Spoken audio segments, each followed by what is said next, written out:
Data from 7,842 cases in Toronto tells a stark story. When out-of-hospital cardiac arrest occurred above the 25th floor, no one survived to hospital discharge.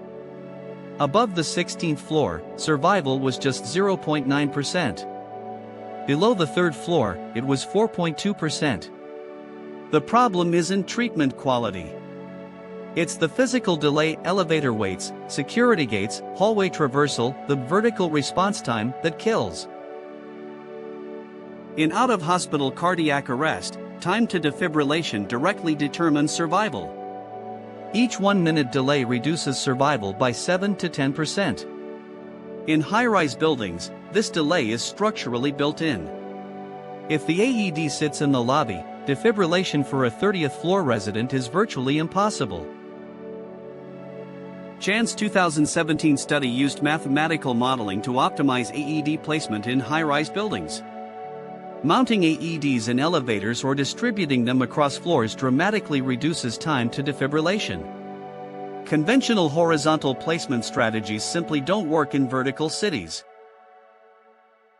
A Dutch cohort study found that cardiopulmonary mortality risk roughly doubled near major roads.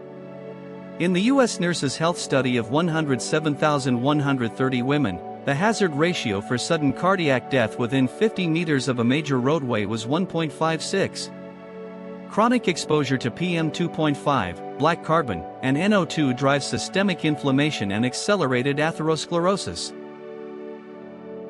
A BMJ study across 761 communities in 35 countries analyzed 47.6 million all-cause deaths. Mortality risk remained elevated for up to 60 days following a flood event. Low-income areas and communities with higher proportions of elderly residents bore the greatest burden. Climate change and urbanization are structurally expanding the exposure of low-lying residents. The greatest barrier in residential epidemiology: socioeconomic confounding. Penthouse residents in luxury high-rises tend to have higher SAS, education, and health literacy. Low-SES populations cluster along major roads and in flood-prone lowlands. Where one lives is not a free choice but a decision structurally constrained by income and education. For high-rise OHCA, higher SAS residents inhabit higher-risk environments, a reverse direction confounding. Because high SAS individuals may have lower baseline cardiovascular risk, the observed negative association is likely diluted. The true risk from vertical access delay may be even greater than what the data shows. A study of AED placement across Great Britain found a stark disparity. In Scotland's most deprived communities, the nearest AED was 317 meters further away than in the least deprived. Despite higher OHCA incidence in deprived areas, AED density is lower. The classic inverse care law: those who need it most can access it least.